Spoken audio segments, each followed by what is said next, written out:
School Committee meeting of the Peabody School Committee. Today is October 27th, 2020, and we are beginning the meeting at 6 p.m.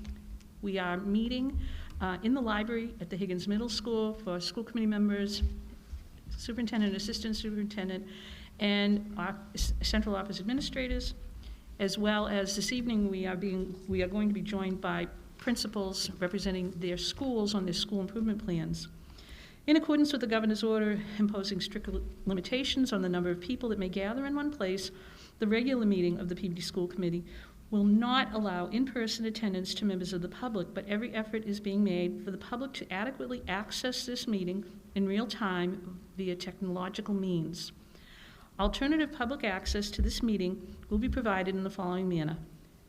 This meeting is being televised by Peabody Access Television, and real-time public participation can be addressed to the Peabody School Committee utilizing Zoom virtual meeting software for remote access. This application will allow users to view the meeting and to make a comment during public participation. This meeting is being recorded remotely by the School Committee Secretary, Ms. Leanna Harris. If everyone could please join me, stand for a moment of silence.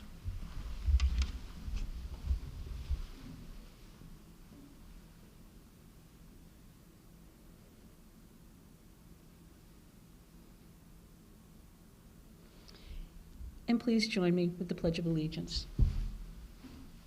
I pledge allegiance to the flag of the United States of America and to the republic for which it stands, one nation, under God, indivisible, with liberty and justice for all. Roll call.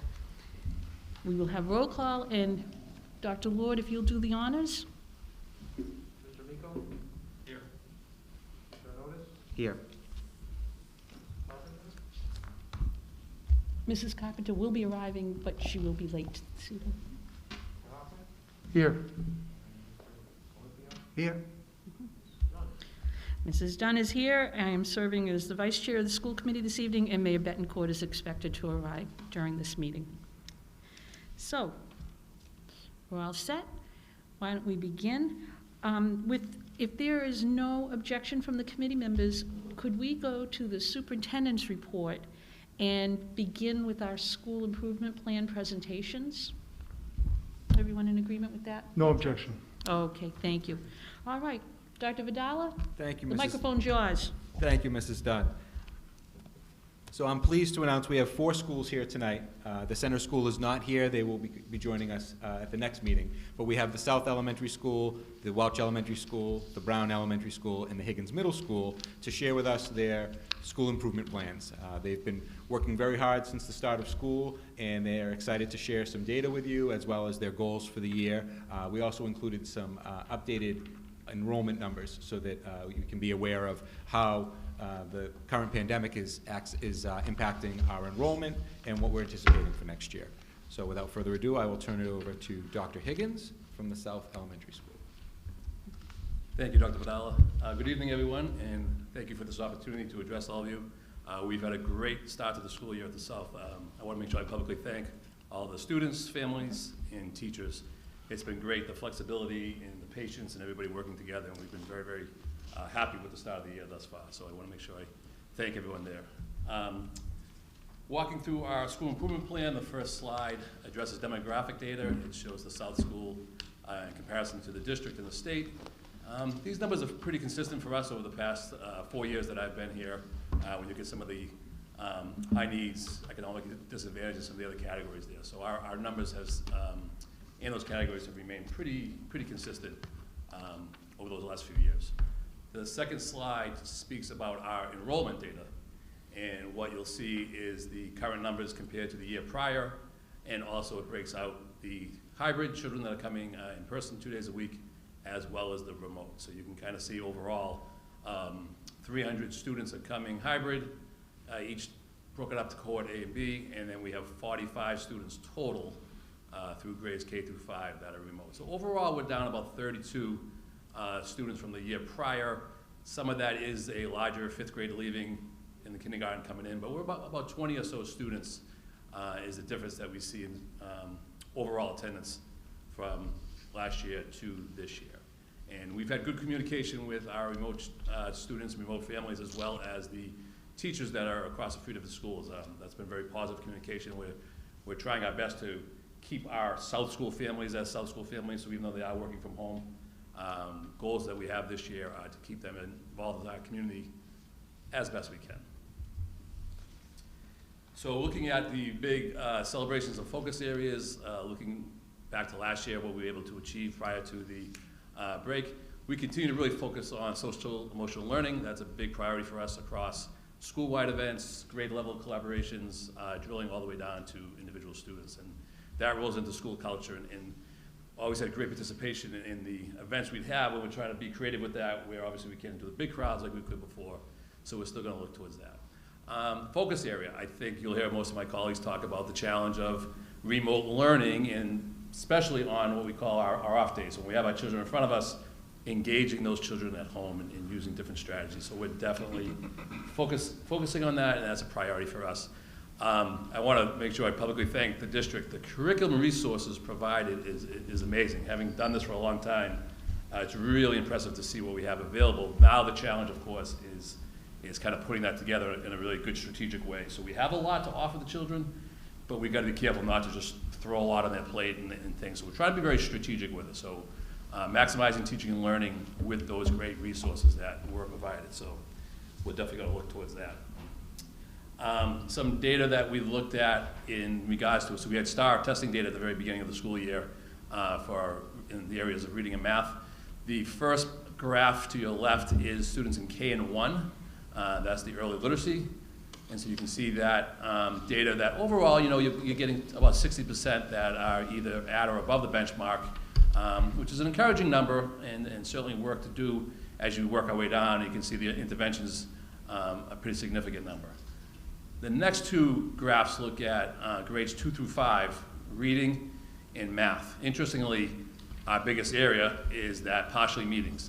Now, given that they were out for the last third of the year, it speaks to how teaching is important. So them being in that red isn't totally alarming, but it definitely narrows that focus. What we're really looking to do is to push that number up into the green, all the way up if we can to exceeding, but definitely you can just see that opportunity for growth. And you may recall the last few years I've talked about how our math performance still kind of trails our reading, and so it even shows in this simple initial assessment here that we have a lot more growth opportunity in math. And so the good news is we're not shocked by the data. That's a good thing. It's kind of what we would expect to see, but it certainly points to there's a lot of room for growth, and I think we're doing a nice job of identifying the action steps necessary to make that happen. So that's our initial data there. And Dr. Higgins, just to clarify, so this would be as if the students were to take, so if you have a grade 4 student, if they were to take the grade 4 MCAS now, this is what we would anticipate, but they're not taking that test until the spring. Exactly, and thank you for clarifying that, because this is against the state performance data, and so this is kind of that projection, if you will. And so like I said, it shows that room for growth and gives us a snapshot of where we are now, and then we're going to make the plan moving forward. The next page is just quickly, we broke it down by grade level. This is more against the district benchmark for all the districts involved in STAR data, and so it just shows, we had celebrations in different grades, as I mentioned, and then certainly areas where we were kind of honing in on. And so that's just kind of further drilling down into the data, and I can certainly answer questions about that if you have any towards the end. So this is a slide I know you're all very familiar with from Dr. Vidala's goals and what he talked about. So all of our work that we're doing at the school level aligns with the district.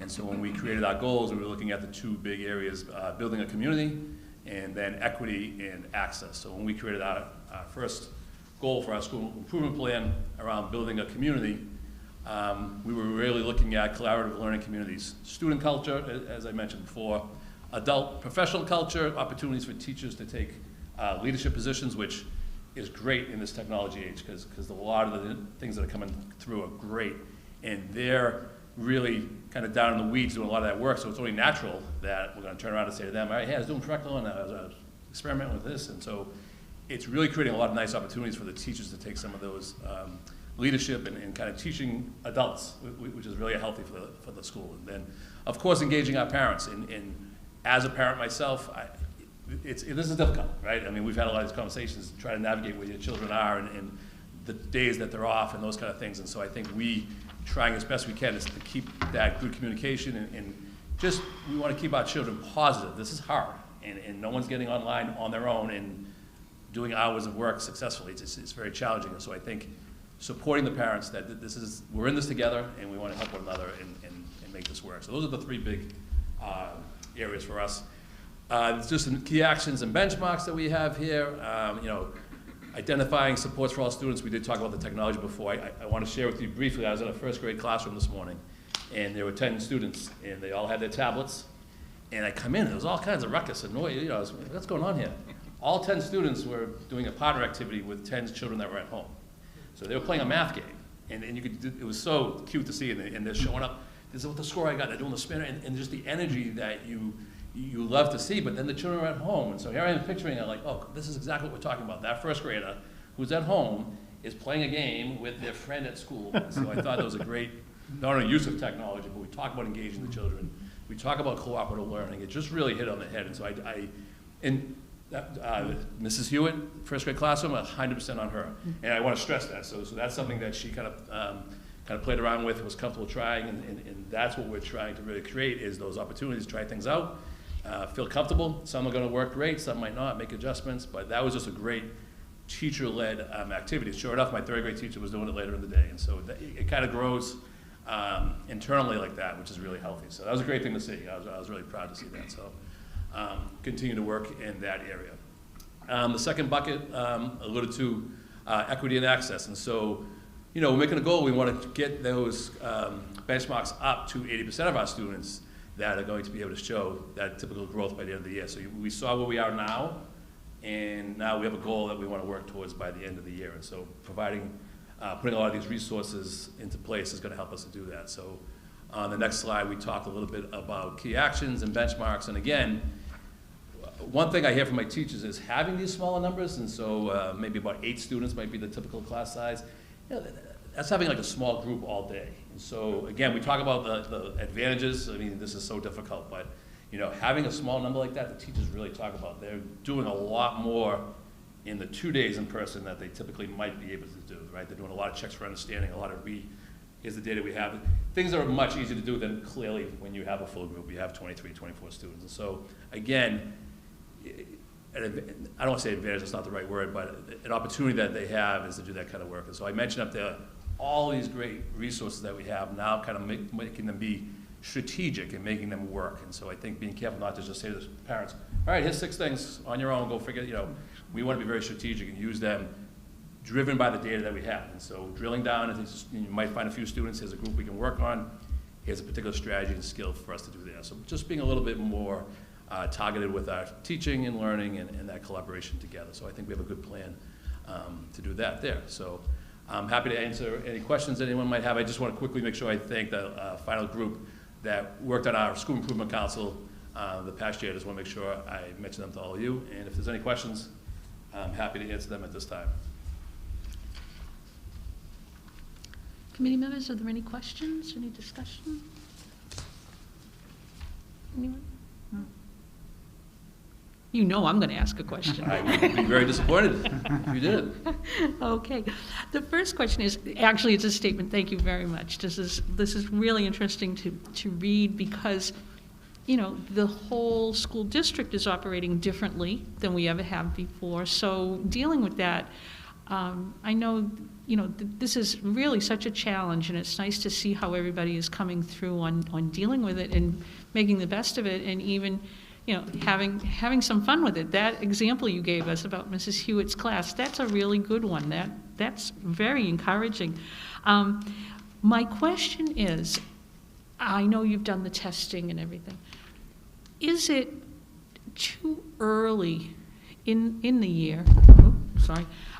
Because we really have only been in, 5 weeks? 6? We're beginning week 7. Oh, 7. Oh, it's flying by. Holy smoke. Okay, 7 weeks. Anyway, in those 7 weeks, and I'll probably ask all of the other principals the same question, are there any, I don't know what to call it, like trends that you've noticed with the students? You mentioned about, drilling down and finding out, is there a specific group that needs something? Are you starting to see that now? Yes, well, we're clearly seeing that some of the primary curriculum areas that were not fully covered in the spring. So as we look at our second graders coming, looking at our third graders, so some of those core skills. So we weren't, like we always say with the data, we don't want to be surprised by it, right? Yeah. We'd always be, oh my goodness, why are 55% of our second graders struggling? So we weren't surprised, and I think it kind of reinforced, all right, here's where we are. And like we talked about, we're in this position from coming off this crazy time in the spring. And like we talked about teachers, it's all about the plan going forward. So finding where they are. And so, like you said, you wouldn't want to compare it to, say, last year's class, right? Or things like that. But Yeah, there's no comparison. Right. But we always talk about where are the children at this time, establishing that baseline, and then what's the plan to move them forward to progress. And so sometimes you might group them, whether it's a similar skill that they may need to work on. So we've definitely drilled down as far as, I wouldn't say there's any big surprises. It just, there's a lot of work to do. And we're excited to do that work. We talked the other day at a meeting, and I said, it's finally great. We're talking about teaching and learning now. We've kind of gotten past the whole opening of school and the procedures, and that was difficult. Oh, it And it was, took a lot of it, as I mentioned before. The staff has been wonderful.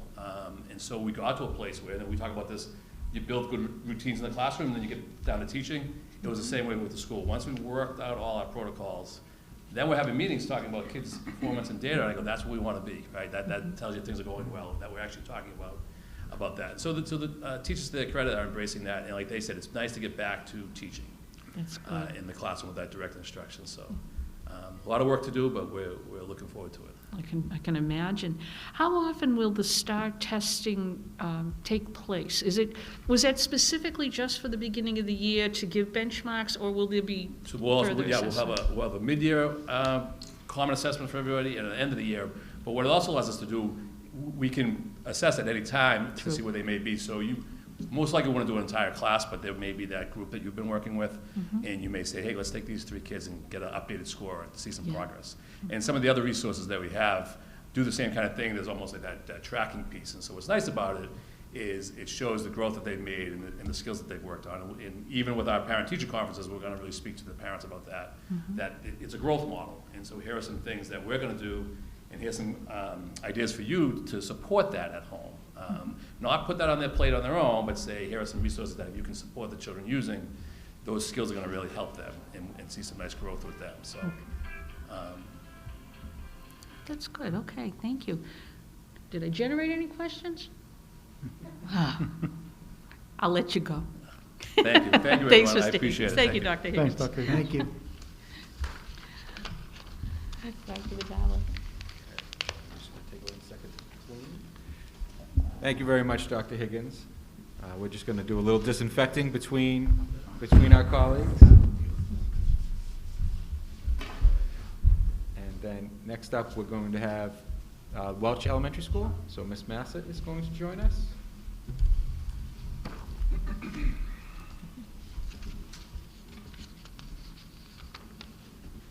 Good evening. Thank you all for having me.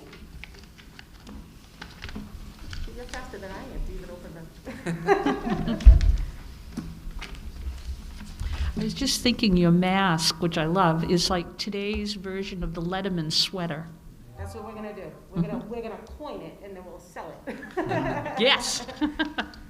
So thank you all very much, and I'm gonna echo a lot of the things that Dr. Higgins just said, because as principals too, we also collaborate very closely together, so we work really well together. So you're gonna see a lot of things kind of repeat itself because our kids matter and our teachers matter, so we want to make sure that we're all on the same page. So we'll start off with some demographics of the Welch School. And as you know, the Welch School is one of the most diverse schools in Peabody, and we're blessed by that. We have a high group of English language learners that are working very hard, and we are really excited to say that through our hybrid model, we were able to get almost 30% of our English language learners in on cohort C days so that they come 4 days. That was a challenge for us to make sure that we really focused on our neediest students to make sure that they were getting the tools that they needed. If you look at our enrollment data, we had a bit of a dip, and that is specifically due to our kindergarten registration. Kindergarten registration hit directly at COVID, so we didn't have the opportunity to register students in advance. And then I think as things started to unfold with COVID, some parents just chose to keep their kids home for the school year, which is completely fine, and we'll be ready for them in first grade, but that's where our major dip is from last year to this year.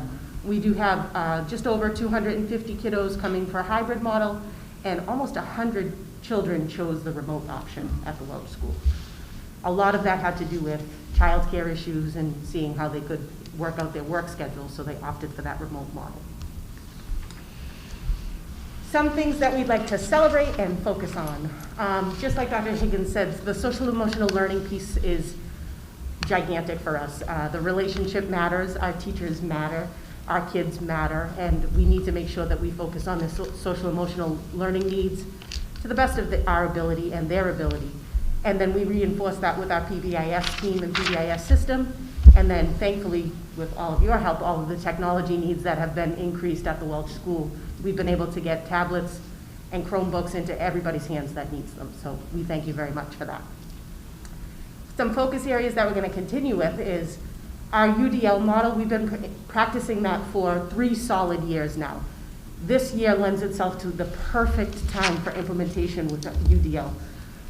Because it gives itself all of the opportunity for all of those choice boards and those project-based learning adventures.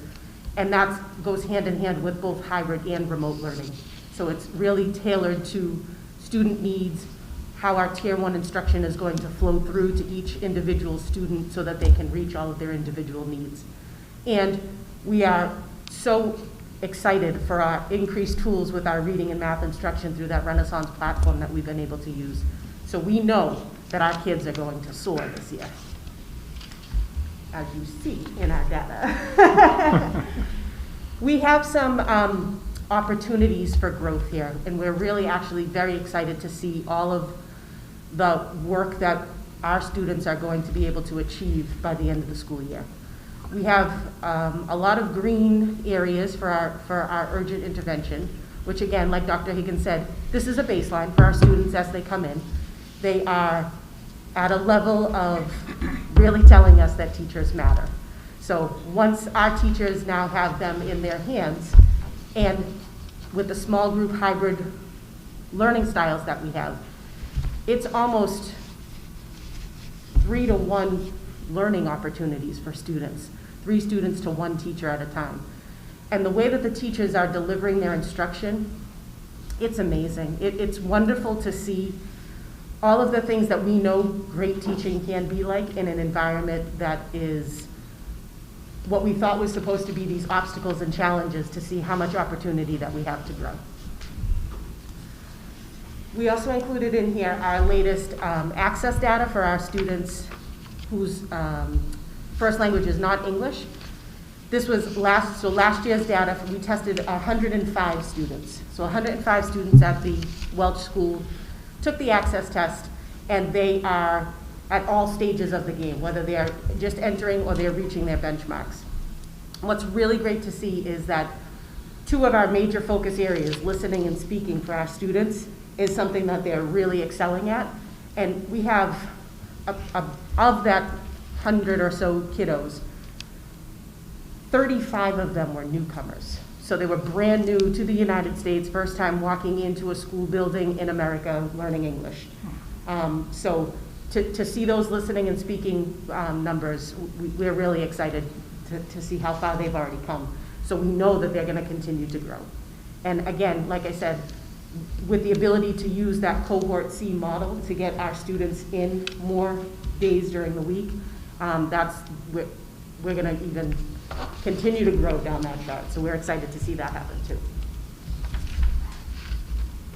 And again, we focus on the building a community and equity and access. So as we were planning our goals and thinking about building a community, one of the obstacles that the Welch School faces is the multitude of languages that we are faced with, and we want to make sure that we're communicating very clearly, because that sometimes comes into play with attendance issues. I had a parent call yesterday and say, my child told me that there was no school today. Is that true? No, we have school today. Oh, I'm gonna get him, she says. But it's more of a language barrier because they're talking about, oh, the remote days, a half day and things like that. By using that tool called Class Dojo that we use and having effective two-way communication with families, we're breaking down those barriers so that we can make sure that we have an inclusive setting. As we're looking at some of our action plans to do that, we're incorporating all of our work with our PBIS cohort that we've trained over the last 2 years so that we can make sure that as we're communicating with families, we're building respectful, responsible, and safe places for students to be. And that's one of our key missions at the Welch School, and it ties right in with the vision of the graduate from Peabody High School, and we want to make sure that we're a complement to everything that they're trying to do. So as our students grow and they get to the high school, they'll already have that embedded vision inside of them. Excuse me. As we continue to look at our student equity and access, I'm going to echo just about everything that Dr. Higgins said. We have an opportunity to show some amazing things at the Welch School. With all of these tools and in a remote setting, in a hybrid setting, our kids are designed to flourish. They're going to get these pieces to the puzzle that they've never had access to. So it's almost like they're getting 2 sets of hands-on learning experiences, one with a teacher and one with a tool. And we're really excited to see how we can demonstrate that. With ST Math and Freckle and all of those pieces that we're gonna incorporate into our everyday growth and environment, we're gonna make sure that everybody has the access and the opportunity to make sure that they're making gains. Does anybody have any questions? Okay. And I would also like to acknowledge that currently, as this presentation was going to press, we're in the process of holding our student government elections because we don't want that to go to the wayside. And election day is going to be on Wednesday. So we officially don't have our government elected officials. Okay. Thank you, Mrs. Massa. Committee members, anyone with any questions or comments? It's done. Mr. Olympio? Yep. Thank you, Ms. Massa, for coming here tonight. Great presentation. I'm curious, I noticed almost a third of the students are remote. That kind of got my attention. And of the remote students, how has the attendance been as it's progressed during the year? Has it gotten better? I mean, I have to say our remote attendance is better than our hybrid attendance. Really? It's because they're there every single day. It's not a fluctuating, Okay. moving target. Our hybrid kids sometimes, with Wednesday sometimes changing from remote to in-person if we have a holiday and those types of shifts. It's a struggle for our parents to have the daycare that they need. Right. They also know that we're extremely flexible. If you miss that 9:15 check-in time, Yeah. that's okay, still log in and we're still here for you and make sure that you're available, that you can get online so that you can access your school. Okay. Thank you. Okay, anyone else? Okay. Thank you. Hold on, Oh, you know sorry. I've got questions. Wait a minute. I thought I was getting away from you, Ben. No. I actually have 2 questions. One is, you mentioned there is a dip in the enrollment due to the kindergarten registration, and I can understand that. Do we know, or can we contact the people who would normally have had their children in kindergarten, just to make sure that they are? We have. Oh, you have, Mhm. okay. So they're progressing, so that, my thought was when they come to school next year, they'll be ready for first grade. I know that's always been a concern. Some of them are in like Head Start programs. Oh, okay. And other places that could provide them 5 days a week, full-time, that kind of thing. Oh, okay. Very good, thank you. Then my other question was, regarding the language barrier, which I know has always been something of concern to make sure that we address it, are you finding any problems for people, parents or grandparents, helping the children at home with the technology? Yes. Okay. Yes, that's one of the things that we don't call ourselves the Wonderful Welch or anything. We've opened our doors virtually to as many people as possible. We set up a table outside the Welch and invited any family members that were having any technological issues, that they bring it on down, bring the Chromebook with you. We'll help set you up and make sure that you know how to navigate the things that you need to navigate. Once we were able to solve those problems, we're smooth sailing. Oh, good, okay. Do you see any need for any type of a coordinated class for people? Is there any type of a commonality among any of the problems people face? So it's funny that you mentioned that, because as part of our parent-teacher conferences tomorrow, we're offering a parent workshop just specifically on technological issues that may come up at home.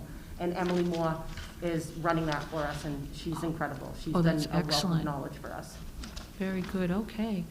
All right, well, thank you. Thank you. All right, anybody else with questions? No? Okay, Thank you. thanks, Mr. Massa. Thank you very much, Ms. Massa.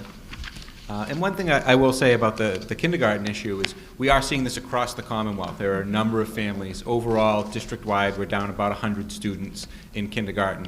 And we're seeing that across the Commonwealth as well, in all the communities. Some of it is people who chose to keep their students home. Some of it, people chose to go to a daycare for another year to have the 5 days a week. And some, a small number of people went to private schools. What we're interested in, and we're working at the state level to figure out, is are all those kids going to come into kindergarten next year? We'll have a bubble year. Will some of them enroll in first grade? And so that's something that we are trying to gather as much information as we can, and that's something we'll be looking at all year long.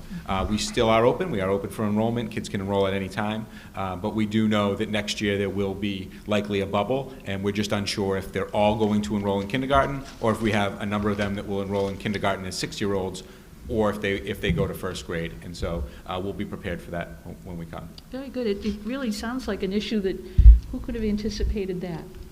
It really. Right. And But I it think, makes you know, sense. we're working with our legislators around the funding and the impact that it will have on our Chapter 70 funds for next year. And we're also working to make sure that we have enough staff and enough resources available to meet the kids where they are when they are entering. So we're already thinking now for next year as well. Very good. And so next I'd like to welcome Mrs. King from the Brown.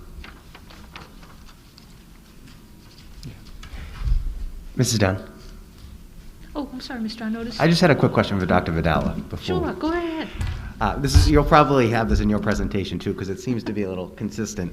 And to leapfrog off of your question about, the parental ability with technology, are you at central office seeing kind of an influx of calls from parents who are having technological difficulties? Because I do like the idea of a potential workshop, long-term, maybe district-wide in some way. Not that we're going to be, an IT resource for every single person in Peabody, but maybe something down the line of allowing folks to have a set standard, that we present to them. Absolutely, and I will say a huge credit to our technology department and to our principals, because it's not making it all the way up to central office, because it is being addressed at the school level. And so a lot of people are going to the principals, they're going to the school level, and they're coming up with creative ideas. Like Ms. Massa mentioned that tomorrow night during parent-teacher conferences, many people are running parent workshops, and they're also giving one-on-one tutorials as they come in. So I encourage people to go directly to the building principal or to the teacher, and they're really navigating that, and I think it's going pretty well because it's not coming all the way up to central office. We have had a couple of them, and we've been able to collaborate with our building principals, and they've really done a great job meeting the needs of the families. That's awesome. Well, thank you all for doing that, because it sounds like that's helping our families big time out there. Thank you. Thanks, Mr. Arnottis. That's a good question. Okay. Mrs. King? Mrs. King? All right, well, thank you. So we've had the theme for a couple of years of Aim High, Together We Will Fly. Over the summer, I worked with our PTO and some of our teachers, and we got in a little bit of not a rut, but it was a little bit difficult to motivate and to get everyone to come together. So this year we're adding on to the theme and saying we're going to rise above. So that's kind of Brown's motto for the year. We're rising above the virus, rising above all these obstacles, the tech issues, and we're sticking together and rising above. So just wanted to point that out because I feel like the Brown School, the families, the students, the staff are modeling that, and I couldn't be prouder. So our demographics, I added the slide about the race and ethnicity, and then the select population. At the Brown, we have our highest population is our high needs, which is usually a combination of 2 of the different subgroups. So we are over 50% of our students are high needs. So we do have a lot of students who have disabilities and who are economically disadvantaged. Not as many ELLs, not as many Ls, but it all combines together. So Then our enrollment, we did take a little bit of a dip as well. We were able to have our kindergarten registration right before, I think it was March 11th, or to be perfectly honest. So our kindergarten numbers are a little bit lower, but just, it's a little shaved off pretty much every grade level that we're a little bit lower of families who have chosen other options this year. So we're only down about 10, 15, but we have about 300 hybrid and about 50 remote. Celebrations, my celebrations list is always going to be longer than my focus areas. Our reentry plan, I feel like the staff totally bought into it and put it all together. The parents were so supportive of it, and I think that we're using it, like Dr. Higgins said, every day, and it's now just kind of part of our culture of hand sanitizers and staying 6 feet apart, and it's working. Everybody has shown their flexibility to adapt. The technology has been wonderful. We did have Emily Moore join a PTO meeting this month, still October, and give a little PD session with families.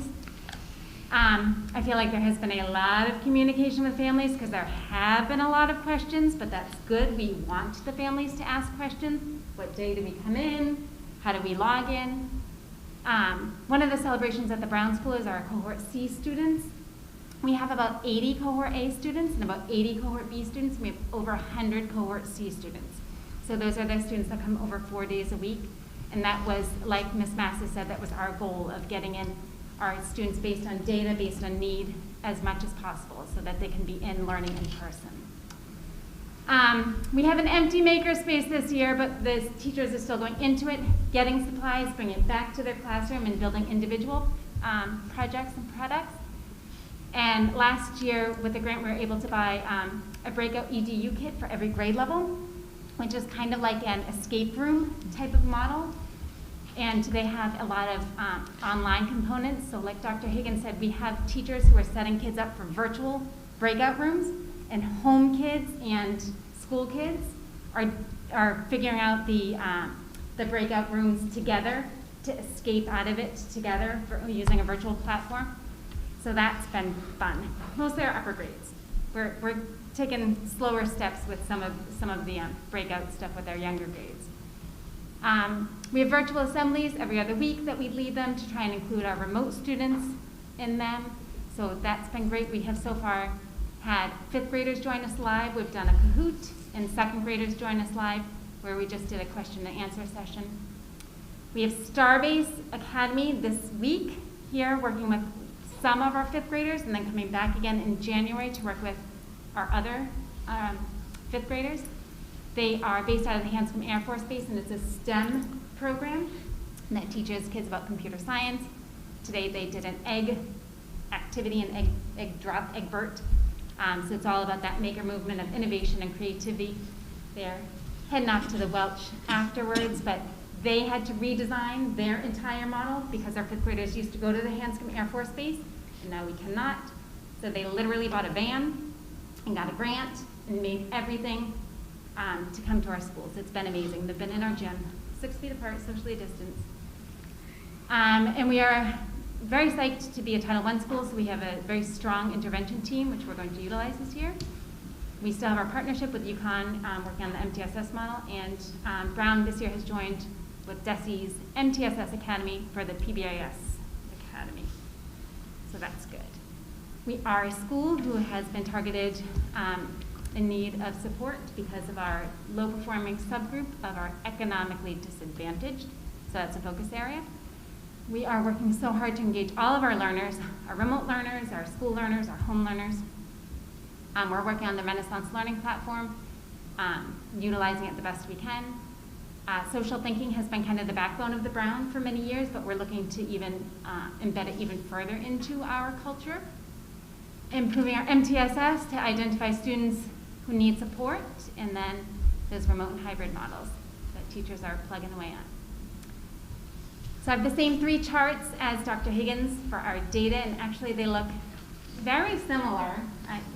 We might be a percent off here or there, but this is based on the state standards. So it is based on data that the students are going to grow towards, but we do want to push the students more up into the meeting and exceeding. And it does show that there is room for growth, and it shows that the students need to be in here engaging in relevant and intentional instruction so that we can help move them forward. And then we based our two goals based on Dr. Vidala's building a community and equity and access. So our first one is based on building a community, and we are going to implement a PBIS system here at the Brown.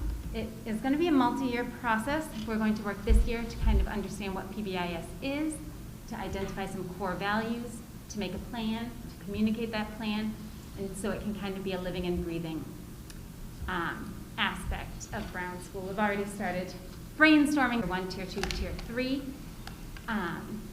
enhancing that SEL component of it, integrating the social thinking language into it, because that's kind of the backbone of our school. Teaching these behaviors, so you can't expect students to know how to behave if you don't teach them what the expectations are. And then finding a way to integrate it into the PVD's vision of a graduate that the high school has, kind of remembering to connect it all to that.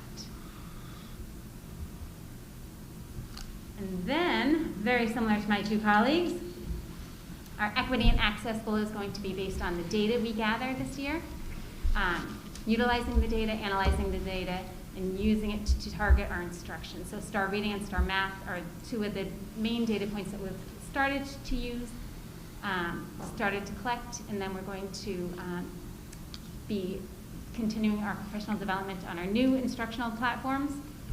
And I'm very excited about them. A lot of the Myon and the Freckle are connected to STAR reading and STAR math. So they pull the data that they get from the students' assessments and then target the children where they need to go. So it's an adaptive assessment, and then if you assign them independent work on Freckle, it pulls where they are and assigns them a starting point and kind of guides them along, which is very great too. You can also have teacher assigned specific things that align with the daily curriculum as well. And I talk a lot, so I believe I covered all of this. But we have ISD protocols that we're going to continue to use to help identify those students who are struggling learners. We're going to provide professional development for staff. For this goal, we're actually collaborating with Emily Moore on, because this goal ties into Brown's TAG grant, our Targeted Assistance Grant. So Emily is coming to the Brown on Monday for our staff meeting to have some professional development on Myon and Freckle, and she's going to help us with some data meetings and kind of using this data in a very intentional manner. Question? Oh, and a thank you. These are the school leaders, our school council members, our student leaders, our 5th grade student council. We have not started that yet because of Starbase. And the family leaders is my family members from my school council. So I thank you to all of those people. Very good.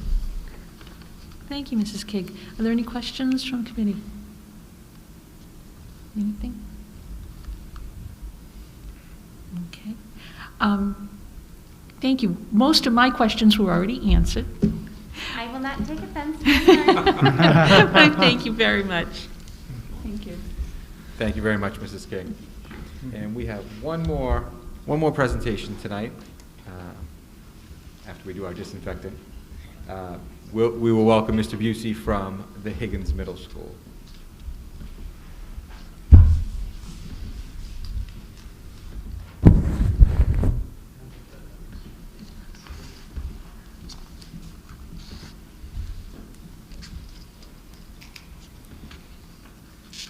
Good evening, everybody. Good evening. So first of all, I think it was March 10th, the last time I sat in this chair. So, wow. And this is my 12th one of these school improvement presentations, and I have never been happier to be sitting here in person. It's nice to be back, so thank you. So we'll start off with a little of the demographic data, as my colleagues have also done. I think one of the things that stands out on this is how representative we are of the state. If you look how closely we match, with the exception of our ELL students, we're pretty close to the state in all of our demographic elements, categories. Our enrollment data, we're pretty much right on with last year, off by a few students.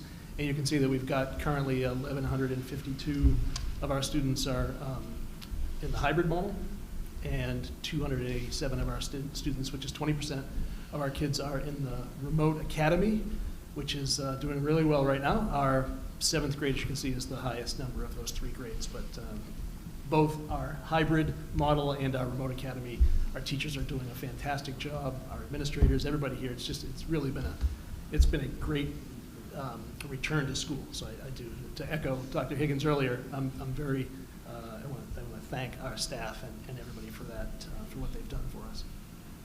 Some of our celebrations, our professional collaboration has always been a strength here. We have daily collaborative time. This is under the normal schedule. It's a little bit different now with our hybrid schedule. But our staff, grade level departments meet every week, clusters meet all the time, and it's really an atmosphere where teachers are very collaborative and feel comfortable working together.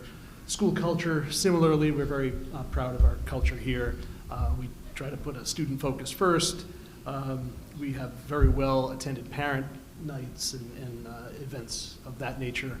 And we also, to reopen a school of this size without the culture of our flexible teachers and parents and families and everybody that we have in this building, to be able to pull that off would not have been possible. So I think that all goes to school culture as well.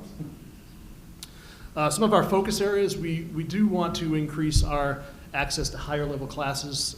Currently, grade 7 and 8 math are the only places where we offer those higher level classes. So we do want to increase those for kids here.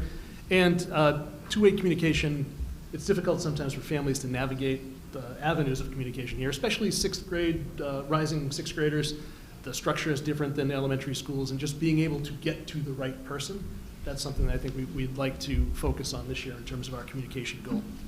I would also throw on there, it's not on the slide, but in terms of data, I think we need to be able to provide some tools for our teachers to be able to, in real time, be able to make those instructional decisions with the data they get from their common assessments that they do throughout. We'll talk a little bit about that too as we move on. Some of the data that I chose to put in this year's presentation, because we don't have any MCAS data from last year, and that's really our only standard data that we are able to share. I'm putting some data that relates to some of our goals from this year. And I did start with some MCAS data from old, just to carry it over to show some of our strength in terms of math. The most recent MCAS scores, our kids demonstrate high, almost very high growth, 57.8 SGP, which is 60 is considered very high in our most recent MCAS. So math is an area of strength for us. And also our most recent MCAS data, when we look at ELA and looking at those kids that are exceeding expectations in ELA, that number is a little bit low, and that's something that we've been looking at in terms of increasing that percentage, and that goes towards our goal of trying to increase access, I think, to higher level courses. We currently have 204 students, so 14% of our student population is enrolled in an advanced level course of some kind. We did a survey of our staff as part of our communication goal just to see how families were reaching out, how many families were reaching out, and the results were that nearly all of the families that reach out to teachers reach out via email. I'm not that surprised by that, but to see that number that high was interesting, but I guess there really aren't that many other ways to reach out anymore. And then the other part of it, which goes to our goal, is that we asked teachers to estimate what percentage of families reach out to you over the course of a year, and 80% of the teachers said that less than half of those families reach out over the course of a year. And I think part of that has to do with, and this is reaching out, not responding to an invitation or responding to an email. This was reaching out, just proactively reaching out. Some of that may have to do with not being able to navigate the avenues of communication to get to the teacher. And then finally, Ms. King mentioned at the Brown that they're very proud of their cohort C. We currently have 109 students in our cohort C, so they're attending school 4 days a week. We're adding 20 to that next week, thanks to the good work of our administrators, guidance counselors, and special ed department. We've identified kids that would benefit by coming in for another 2 days. So we're adding 20 to that, and then I think the following week we'll be able to add another 20. So we'll be up to close to 150, which will be almost 10% of our population coming in for 4 days.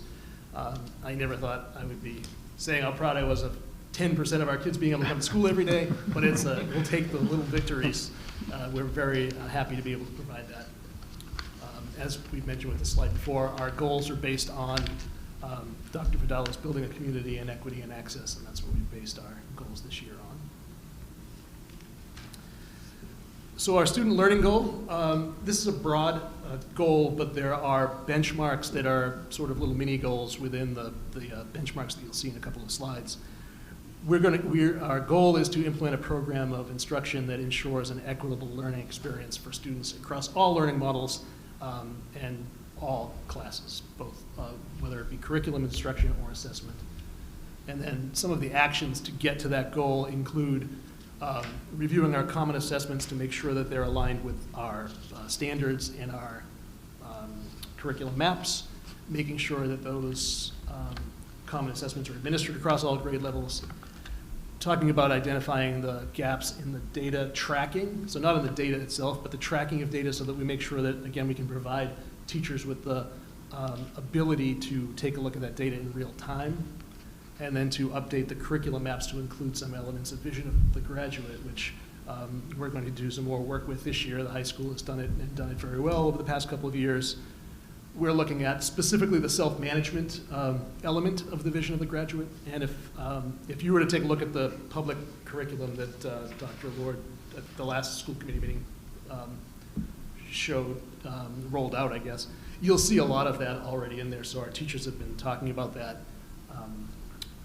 all of those first 4 bullet points. And then within the grade level teams, we want to determine their criteria for advanced level course enrollment. So some of the benchmarks that we want to hit to show that we have reached that goal: we want to make sure that all of our common assessments are aligned to our standards and our maps. We want to make sure that using those common assessments that we're showing that 70% of our kids are proficient on those assessments that line up with those curriculum maps.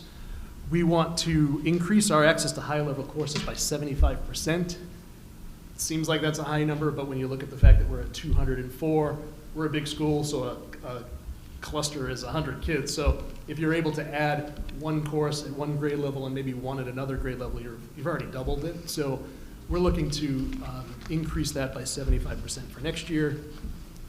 In terms of looking at our ELL students, we're focusing on our level 1 students this year and trying to improve that proficiency by 50%. And they currently range anywhere from 1.4 to 2.8 in that access score. So we want to raise that by an average of 50%. The SEL part of the goal is to look at our students that have, our returning students that have had multiple discipline incidents in the past, and we want to reduce that number by a quarter. We want to take that SEL, that self-management rubric, and embed it into 2 of our assessments across all content areas. And then finally, we want to, by the end of this year, identify some potential data analysis resources that'll be beneficial to our teachers moving forward. Our professional practice, our building a community goal, focuses, as I mentioned earlier, on communication and developing and establishing that 2-way system of communication that streamlines the flow of information between home and school, specifically from home to school this year. That'll be our main focus. And some of the actions and benchmarks on that to look at the current deficiencies and barriers to that communication. The staff survey that I talked about that we just did last week. Some professional development on some communication platforms. There are some other ones out there, and Erica Sandstrom, who is our digital learning coach here now, has offered to help teachers identify some platforms that may or may not work for them. And then finally, towards the end, to survey families to see how we're doing in terms of the progress in this goal. And what we would like to do is identify some process by which a parent can have one spot where they can reach out, and it will, the question or the feedback or whatever it is will get directed to the appropriate person rather than having them trying to figure out who that appropriate person is. And then we also want to make sure that all of our staff identifies at the beginning of the year their preferred method of communication. So it's just another safeguard, making sure that parents know how to reach out to us if they need to or want to. I think want is a key word in there too. It should not only be when they need to, but when they want to reach out. Thank you to our School Improvement Council, who's been working on this over the past couple of years, actually, and I'll take any questions that you have. Okay. Mr. Limpio?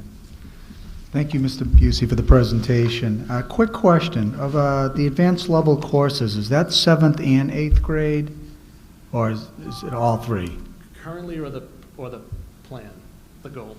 Currently. Currently, it's 7 and 8. Okay, Yeah, and the it's- goal? The goal would be to increase that, and whether or not that is an additional 8th grade. Okay, We're looking at, we want the departments to be able to figure out where it's most feasible. okay. But, Thank yeah. you. Okay, Mr. Hoffman? Thank you, Ms. Dunn. Thank you, Mr. Busey. Ms. King, Ms. Massa, Dr. Higgins. I don't want to be redundant and take up too much time. I just want to tell you all how much we appreciate everything that you've done. We know that it's been a monumental task for each of you to open up your buildings under these conditions. And please be assured we appreciate you. We appreciate what you've done over the summer to develop plans to allow for opening to take place on the first possible date that the state allowed us to open. We appreciate the work that you continue to do with your staff and your teachers to keep our students, staff, teachers, and administrators safe. Thank you for coming tonight. We don't have many guests at our meetings anymore, so it's nice to see you. And please continue to do what you're doing and reach out to us. You know, Mr. Busey talked about communication. Feel free to reach out to any of us if there are any needs that arise, or if you just need to have a conversation and a cup of coffee remotely. I think I can speak for all of us. The feeling's mutual, so thank you also for that support and helping Mr. getting us Miko? started. Oh, I'm sorry, Mr. Miko, and then Mrs. Carpenter. Thank you, Mr. Busey, and the other principals. I said this at a couple of meetings ago. We're doing something that no other district is really doing in the Commonwealth, and it's incredible. Hopefully, we can keep it going. It's a testament to our central office, our principals, our teachers, our parents, and of course, our students. So I just wanted to thank you, and let's keep it going. Okay. Mrs. Carpenter? Thank you. I echo my colleagues' sentiments. I appreciate the time that you're taking to be here and to get schools up and running. Mr. Busey, thank you very much. This school is a success, and I always appreciate your time and dedication to it in the many years.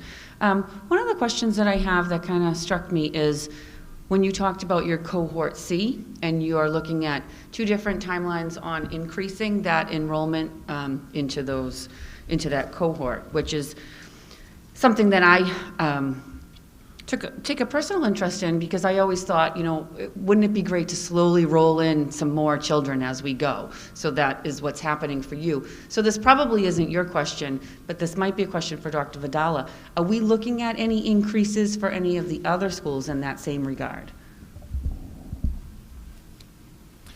Yes, I think, you know, we've been talking as a leadership team, and I do want to echo, you know, what everybody has said. I mean, publicly thank the principals who've done an amazing job. Each one of them has a unique school, and they're each looking a little bit differently at how they can increase the number of cohort C kids.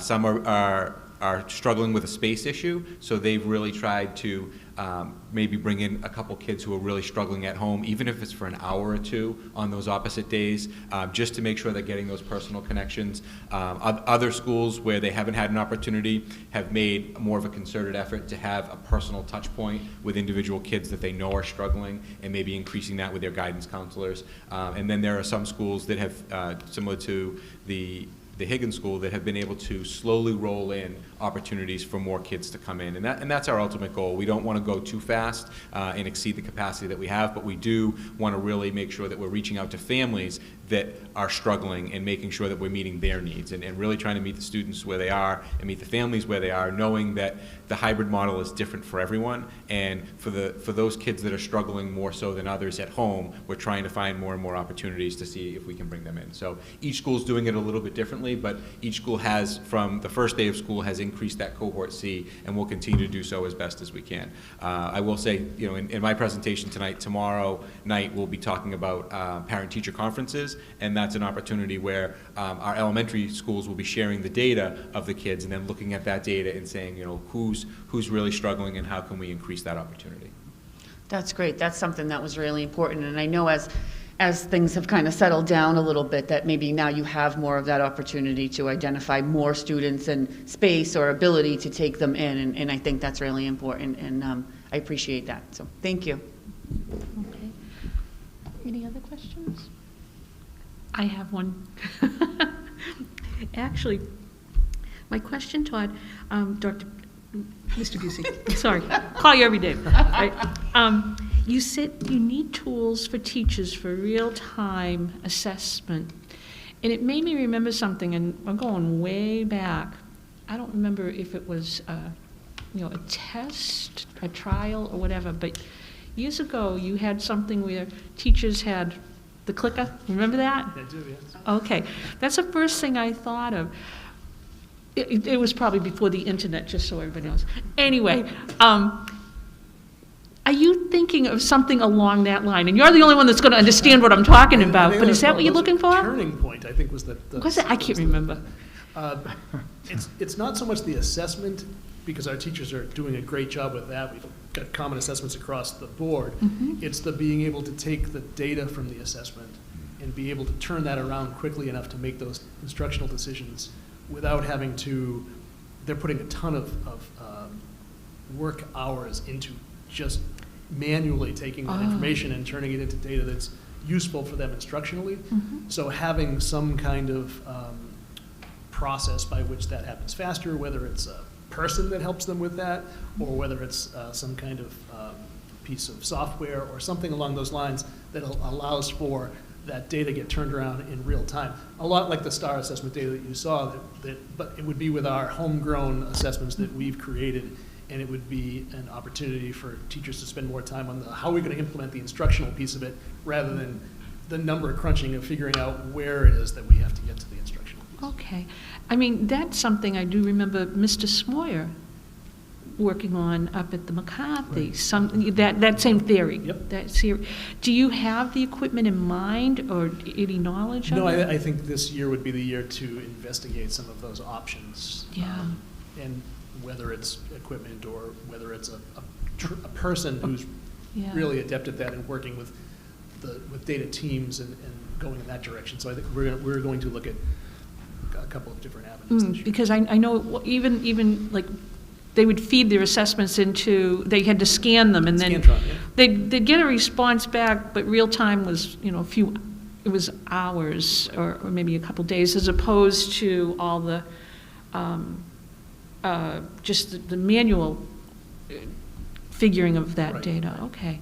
All right, well, good luck, because I can imagine on the volume that you need here at Higgins, that would be very, very helpful and cost-effective, too. I think so, yeah. Yeah, okay. All right, well, thank you. Thank you. All right. Thank you. Any other questions? Oh, Dr. Wood. Just wanted to say what a privilege it is to work with these teams here. There's some extraordinary work going on, and you've all recognized the great people that are here, and it's really wonderful to be here. I wanted to share two things with folks. While reading and writing are the two primary skills that really accelerate students academically, continue to do every day, it's their performance in mathematics that predicts most accurately their academic success in the future. The avenues that Todd and his team have opened up to 7th and 8th graders to be able to get into mathematics programs that will allow them to walk in as freshmen into geometry, allow them to get to calculus as seniors, that's awesome. It's a great way to do that. It'll promote more success. So I think your goal of getting the mathematics curriculum really ramped up and getting more kids into it and allowing them access to it is right on. The other thing, I had an NEAC commission meeting today, and Peabody came up again about our work with the Vision of the Graduate. There's a number of school districts that are trying to figure out how to link their Vision of the Graduate to curriculum. So I pointed them in your direction. So get ready. There are people from all over New England looking at that live curriculum data that we have out on our website. And I really encourage families to take a look at that. It's top shelf stuff, and it's really making a meaningful vision for what we think our kids should be able to walk across that stage with. And it's very cool. So there's a lot of people looking at us. And get ready. We're going to take off like a rocket. That's great. Thanks, Dr. Lord. And just to pick up on something Dr. Lord mentioned, I know that in speaking with many of the graduates from PVMHS, those who want to go on into sciences or the math, that ability to basically accelerate the building all the way up to calculus would be truly invaluable for them. It's the one constant that I do hear from those people who go into those areas of study. So good luck with that, because it really will help a lot of students. Thank you. Anything else from anybody? Okay, well, before we let you all go, thank you. Really, this was great, and it is nice to see you, really. Then you want to do a 1 minute recess? And Dr. Yeah. 1 minute recess? I was going to give 5 minute recess. Yeah. Hey, 5 minutes. The mayor's going to come back. He'd be going on 1 minute.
Those were terrific presentations. Thank you for everyone's attention.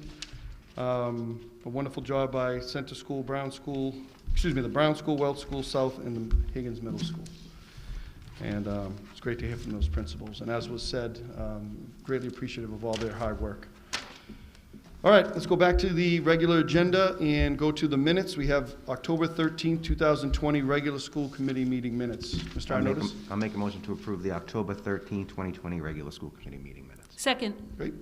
Thank you. You've heard the motion by Mr. Arnottis for approval of the October 13th, 2020 regular school committee meeting minutes, seconded by Mrs. Dunn. Roll call vote on approval, please. Mr. Amico? Yes.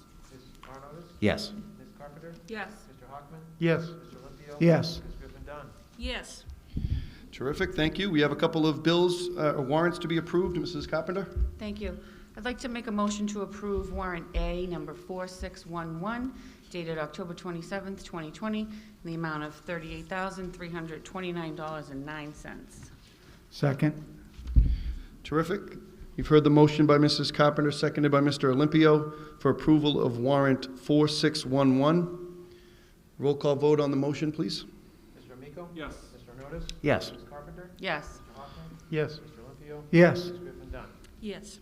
I'd like to make a motion to approve warrant B number 4613 dated October 27th, 2020, in the amount of $780,165.58, subject to audit. Second. Great, thank you. You've heard the motion by Mrs. Carpenter for approval of warrant 4613. That motion was seconded by Mr. Olympio. On the motion, hearing no questions or comments, we'll go to roll call, please. Mr. Amico? Yes. Mr. Arnottis? Yes. Ms. Carpenter? Yes. Mr. Hockman? Yes. Mr. Olympio? Yes. Ms. Griffin-Dunn? Yes. Thank you.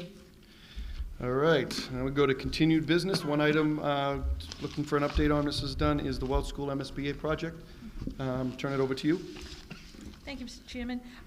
The Welch School project held an executive board meeting last Friday. That is a group made up of the designers, the OPM, and members of the mayor's and Dr. Vidala's staff. And the meeting was very timely because what's going on is all the systems in the building are being looked at in preparation for the feasibility study and the recommendations. So the members at that meeting discussed with Mr. Hafey the utilization of the appliances that were installed in the model mock-up classroom at the Welch. And they looked at the type of power system needed for that type of a, I would call it a univent, but for the heating and air conditioning issues that need to be addressed in the building.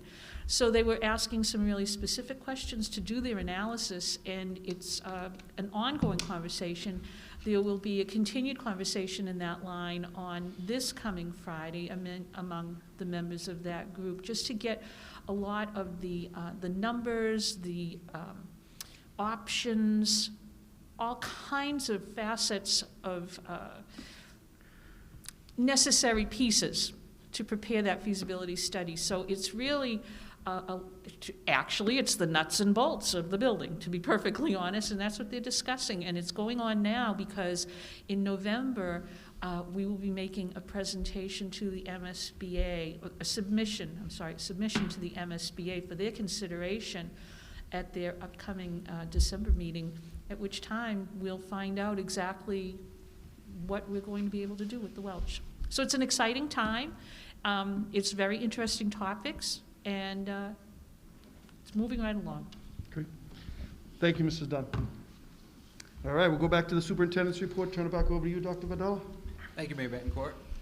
So I have a couple items on the superintendent's report. So I just want to do a quick review of the elementary parent-teacher conferences that begin tomorrow. I have a very exciting update on technology. We conducted a parent survey, so I have some feedback from the parents. We also did a staff survey, which the responses are still rolling in, and we'll share some of the staff survey and the feedback on reopening at the next school committee meeting. And then I wanted to share some updates on the protocols for changing our learning models, and we have some generous donations that we want to recognize as well. So I just wanted to share that tomorrow night we have virtual parent-teacher conferences for the elementary school students.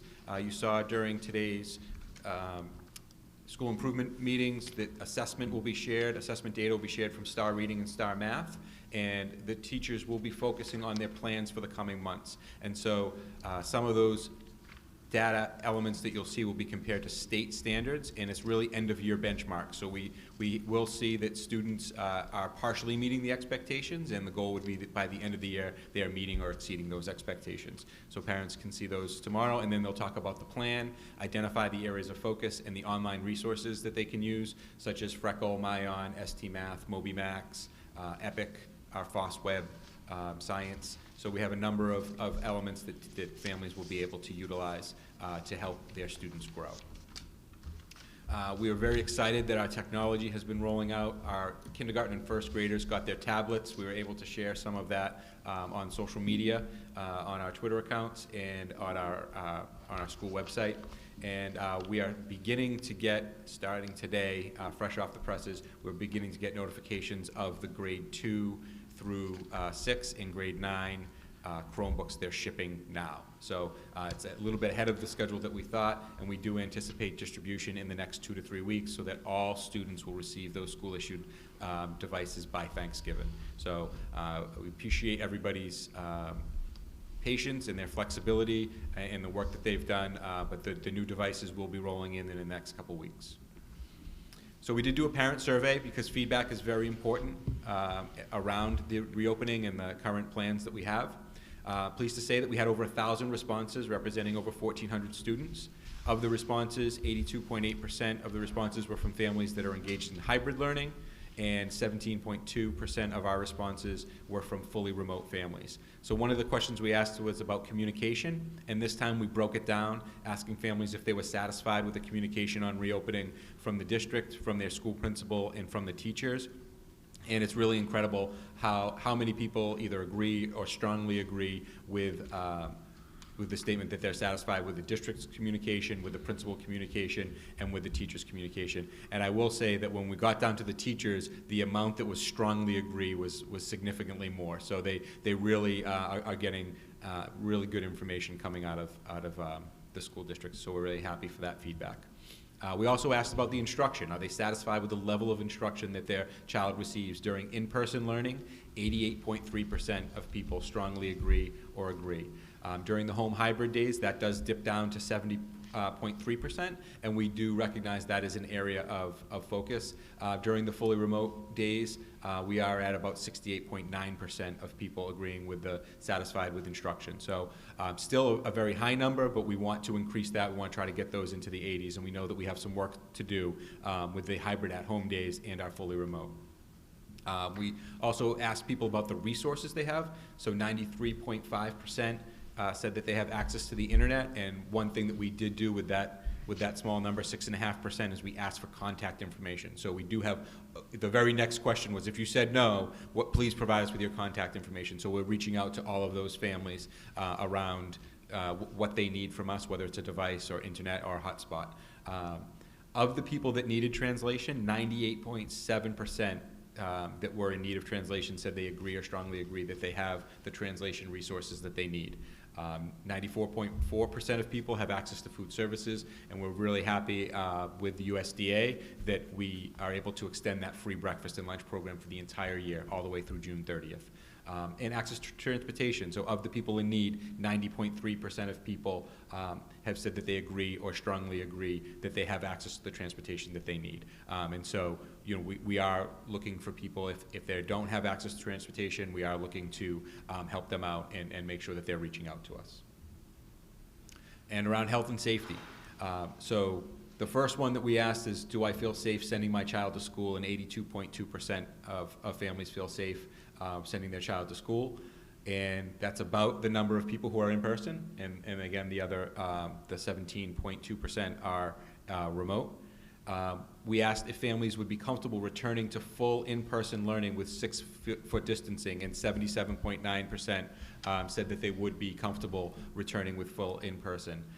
If we return full-time with 3-foot distancing, that number goes way down. And so we did ask that question. Right now, our public health department is not supporting 3 feet. We're still at 6 feet, but we wanted to gauge the community, and we did see a significant drop. So, I am confident that we will continue to follow the recommendations of the public health department, and we are going to stay at 6 feet, but this just information confirms how our families are feeling, and they really would like to see continuing to follow the guidance of 6 feet.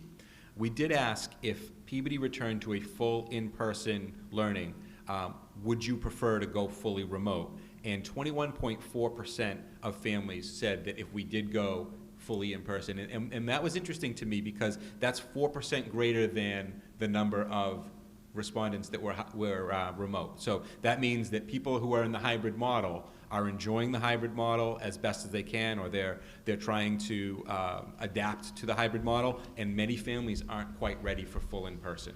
And I think that's a good indicator because, as I said, only 17.2 responses were fully remote, but a higher number don't want to come in full in person. So it's good information for us. We'll continue to look at it, and this is sort of the end of that portion. I do have some more information, but I will pause to see if there's any questions on the parent survey. Yes.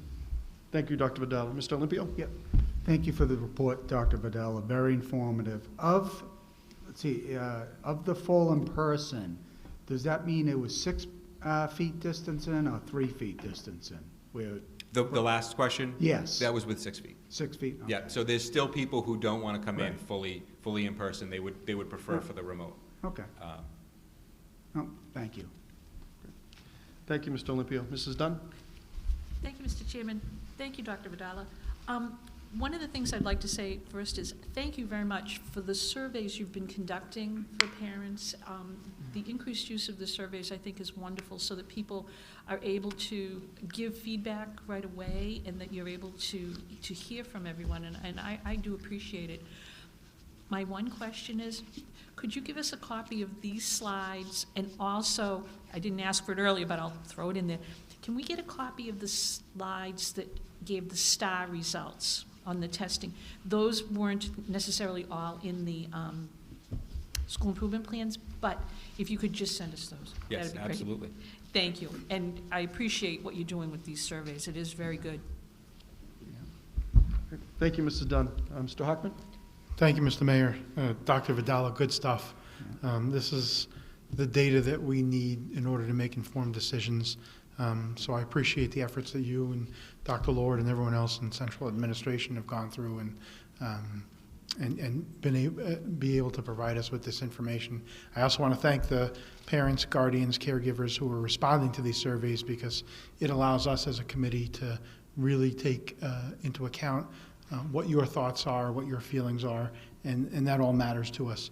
So through Mr. Mayor to Dr. Vidal, along the lines of what Ms. Dunn asked of you, can you also, in addition to giving us these slides, can you provide us with the raw data? Because that will allow us to, as members, to look into certain things that you might not highlight and we may think are important. No, thank you. I appreciate this. Thank you, Mr. Hockman. Okay, turn it back to you, Dr. Vidal. Great, and so, this information informs our learning models, informs the work that we do, as does the information that we get from the Public Health Department. So we've received a number of questions of what happens if Peabody becomes a red or higher risk community. And, I'd just like to stress that we had made some comments back in September about if we were a red community or we were higher risk. We didn't have any guidance, and I think we had talked about 14 days. We talked about going directly into a remote learning setting. Now we've had 7 weeks worth of data, and we found really that we need to look at multiple data points. We've received some guidance from the governor and the commissioner that are recommending that we look at least 3 weeks of data as well as the transmission rates in our school. And at this point, we can say that 100% of our school cases are connected to community transmission. And there has been zero spread in the Peabody Public Schools from the positive cases. So what we're seeing is that the mitigation strategies are working, our safety protocols, mask wearing, hand washing, social distancing, the fact that we are maintaining that 6 feet of distancing is working in our schools, and the cleaning protocols are working, and I just have to give a huge shout out to the public health department and the contract tracing that is being done, and it's really protecting our students. And overall, in 7 weeks, you know, it's been amazing how few cases we've had in the schools and how contained they are immediately by the public health department.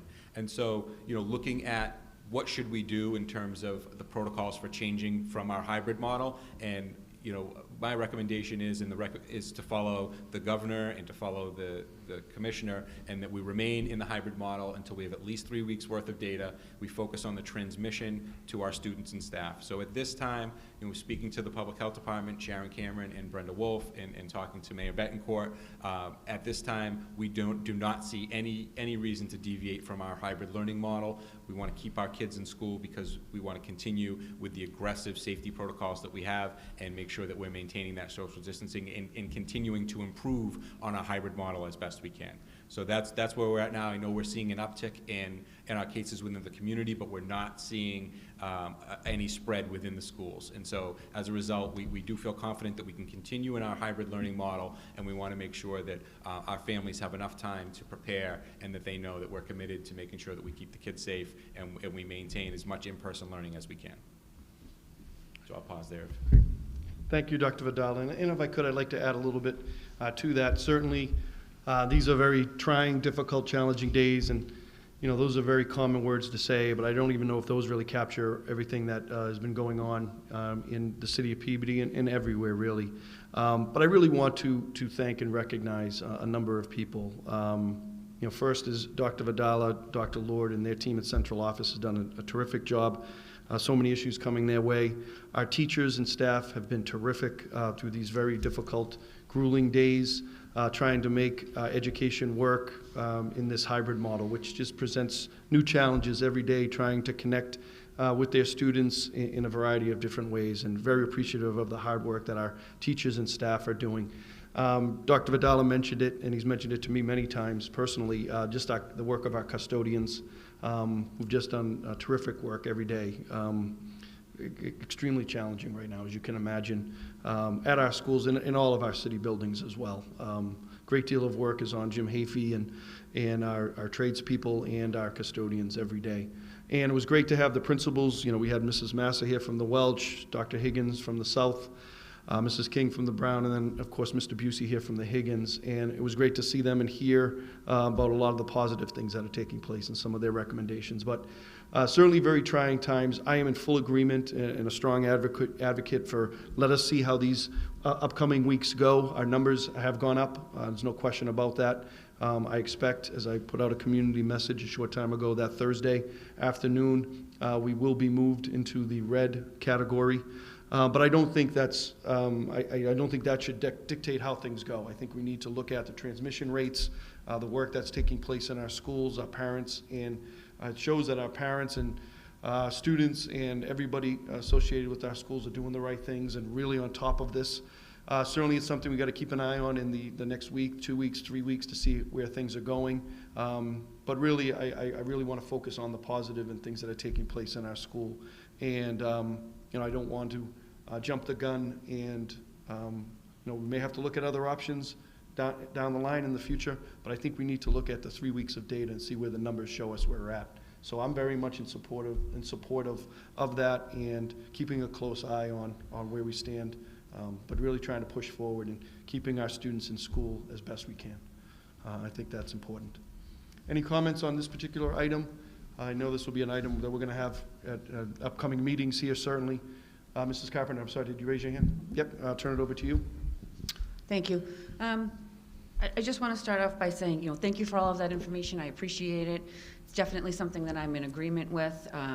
You know, looking into this, on the numbers rising myself before the meeting started, just to come prepared, and I appreciate that we are in agreement. I think the kids should remain in school. I definitely think that our kids are safer in school at this point. You know, as you've indicated, they're not coming up with the COVID from school, it's outside of school. So I think staying where we are right now is the smartest thing to do. They're definitely safer in school, you know, COVID, mental, physical, all of those things for our children right now. It's really important that they keep going the way they've been going.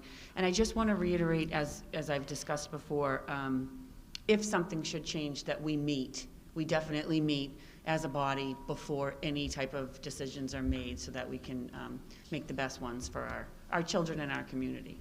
Right. Thank I you. think we can do that either by, having it as an item on the agenda, or just as the first item that Dr. Vidala talks about. He always does anyway in terms of COVID updates and things, but yeah, we absolutely have to make sure this is primary, of primary importance. Great. Thank you. Open it back. Thank you, Mrs. Carpenter. Open it up, Mrs. Dunn. Thank you, Mr. Chairman. I just want to tell you how glad I am that this came up tonight. It's been a question that more and more people have been asking, what are you going to do if we go into the red zone? And I think this is a very reasonable plan. I think that you're taking into account all the information that you currently have. I really am very pleased to see this. I'd like to ask, just that little paragraph is so on point and succinct. Could you put that on the website? Absolutely. Just to explain to people, if they go to the PBD website, that explains everything right there. And I'm really pleased to see it. Thank you. Great. Thank you, Mrs. Dunn. Any other comments on this item? Mr. Huckman? Yeah, thank you. Again, Dr. Vidala, thanks for taking such a leadership role in this very, very difficult subject matter. I want to thank the staff and the teachers, the administrators for all that they're doing. The IT guys, they're our new best friends here at our school committee meetings, and they've really become allies of our teachers and students. Doc, you and I had a conversation going back. We've had conversations on this subject matter, I think, since you first started cashing a paycheck in Peabody. But one of the points you brought out is it appears as if one of the safest places for students, staff, and people who are currently occupying our school buildings are the school buildings. Transmission isn't spreading through the schools. We've identified protocols and procedures that are being implemented voluntarily, it seems like by everybody, to their credit. Most of the transmissions occurring when people are outside, maybe in backyards or in restaurants or in social gatherings. Kudos to everyone for all the work that they're doing. And if and when we do need to have this conversation, a strong point for keeping schools open is that they seem to be some of the safest places, not only in the city of Peabody, but in other parts of the Commonwealth. Thank you, Mr. Huckman. Mr. Arnottis. Thank you, Mr. Mayor, and thank you, Dr. Vidala, for making that as clear-cut as can be. I think that's going to be very helpful to people. And I actually completely agree. I want to just leapfrog on what everyone else is saying. Just a huge kudos to the health department, our sanitation staff, and everyone who has made an effort to keep any case that has popped up as reduced and limited as possible.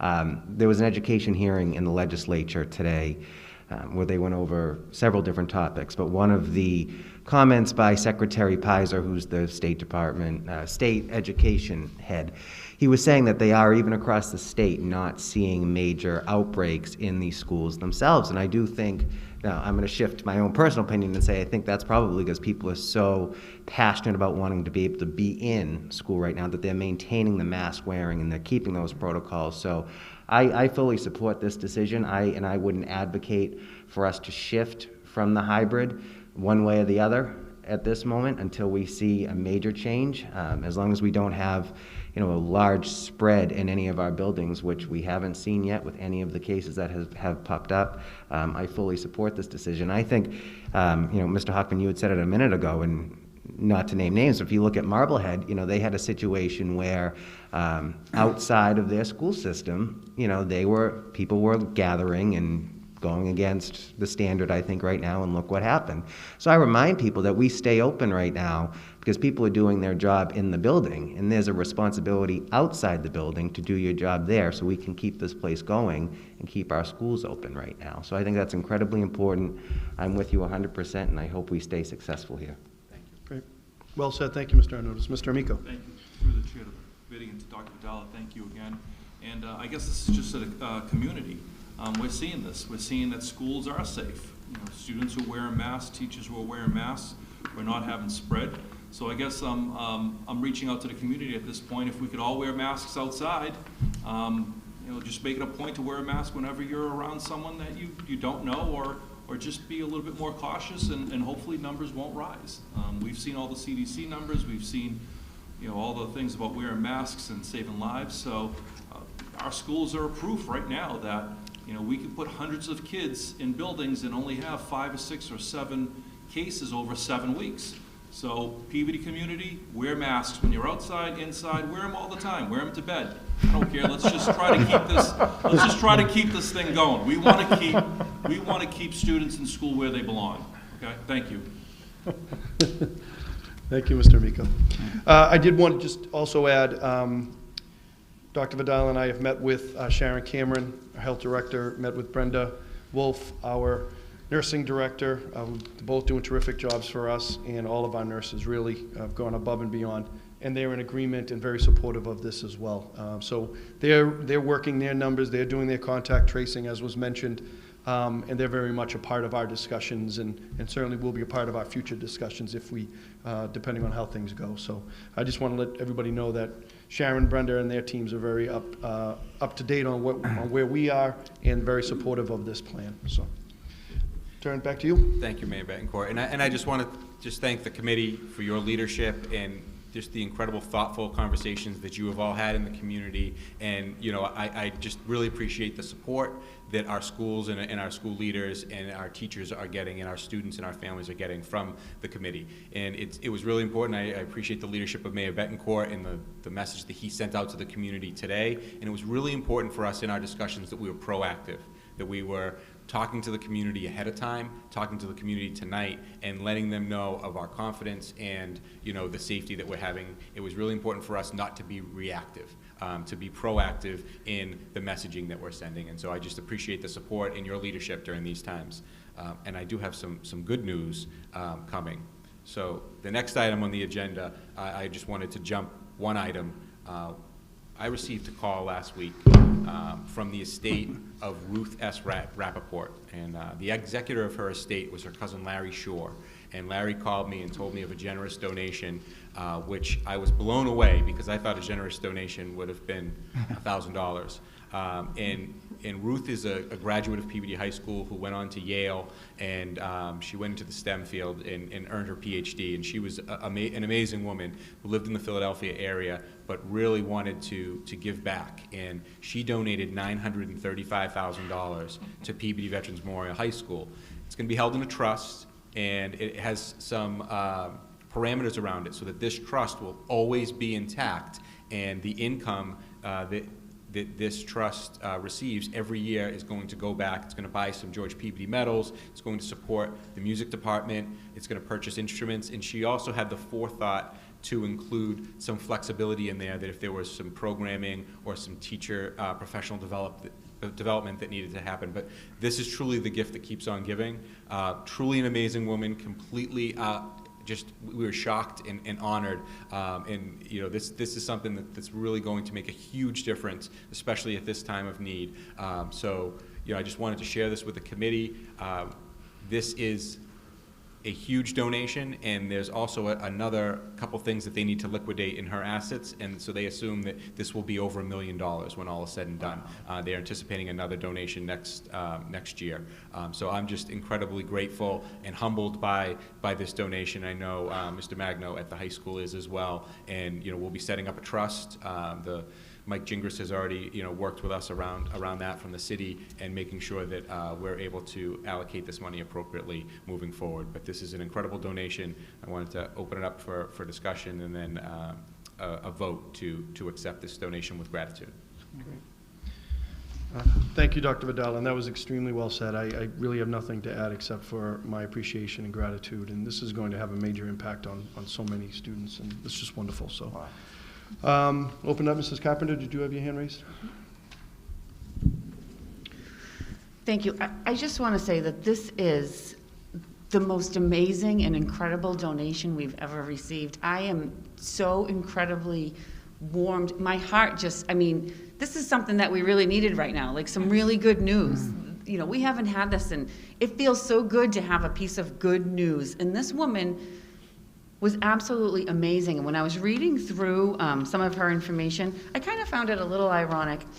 It says here, Ruth Rappaport, the first woman hired as a scientist at the Wyeth Laboratories and whose research contributed to the development of vaccines for a host of illnesses. How ironic that right now we are accepting this incredibly large donation from a brilliant woman who contributed to, curing and coming up with vaccines. Oh boy, could we use her right now. Not just her money, but her. So I will go ahead and move forward and make a motion to accept with the utmost and extreme gratitude the donation of $935,000. Second. Okay, thank you for those words, Mrs. Carpenter, and for the motion. Motion was seconded by Mrs. Dunn. Any other comments before we go to a vote? Mr. Olympio, then Mrs. Dunn. This is, as Ms. Carpenter just echoed, I had the goosebumps when you were discussing this. It's just truly amazing. Something good. Amazing woman, and yeah, I'm just very touched by it. I'm sure we all are. But yeah, just goosebumps, and it couldn't happen at a better time. Great. Thank you, Mr. Olympio. Mrs. Dunn? Thank you, Mr. Mayor. This is incredible. And reading about Ruth Rappaport, what an amazing life this woman led. Her accomplishments, as Mrs. Carpenter mentioned, they're amazing and just so timely. But more than that, to know that she grew up in Peabody and went to Peabody High and graduated there and went on to do these incredibly important and amazing discoveries in her field, especially for a woman during that generation. It's just amazing on so many levels. One of the things I often think of at convocation when scholarships are given out, over the years going and speaking with the people who donate to scholarships, you learn about why that scholarship was being given. You learn a bit about the person that the scholarship is named for, and it's so heartwarming and just so interesting. And I've often thought how important it is that we should be able to let our students know about the person who is giving them that scholarship. What was special about that person and why did they give it? The materials we have here tonight are just excellent. And I'll hold for a second. I'm going to make a motion after we take this vote, and I'll tell you what I'm going to do. I'd like to make a motion that we compile as close as possible the information on the background of the scholarships and the donors so that students going forward will know about those people. Oftentimes, if you sit through convocation, people will make a donation in order to someone who is recently lost. For example, at convocation this year, a member of Ms. Rappaport's family might perhaps come, and they would speak about her and then make the award of the scholarship, and everyone there would hear about it. People generally do that for a few years, and then the scholarship continues, the award continues, but that personal explanation is not always taking place. And over time, people do not know the story behind the person. And I'd like to make sure that we do memorialize that because it's important. It's a piece of history that I don't think we ever want to lose. And I think that it can be very inspirational to students if they know a bit about the person that has given them that chance to progress or has given back to Peabody High School. So when we finish this discussion and take our vote, I'm going to come back with another motion. Thank you, Mrs. Dunn. Mr. Hockman? Thank you, Mr. Mayor. Not only, in reading this woman's biography, not only is she such an accomplished woman, but this is an incredibly accomplished family. there are 3 daughters in this family that all go on to receive doctorates and all go on to the medical and science field. You know, Miss Rappaport goes from Peabody High, and along the lines of what Ms. Dunn is talking about, I would like to see maybe our social studies department or someone, maybe our historical commission, put together a top 10 most accomplished Peabody High School graduates. I mean, I think that would be interesting to see. We see there are several of them. We might even need to expand that to 40 or 50 to see truly the impact that Peabody Public Schools has had on the world.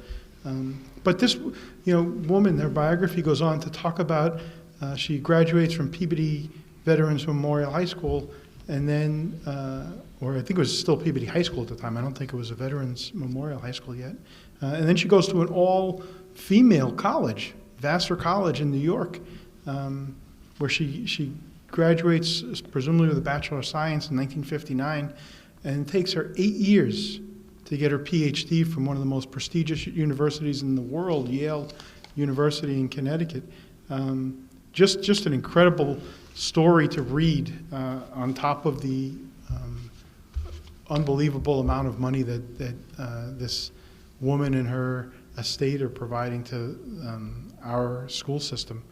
Just an incredible, I got goosebumps from reading the biography and getting to know her a little bit better.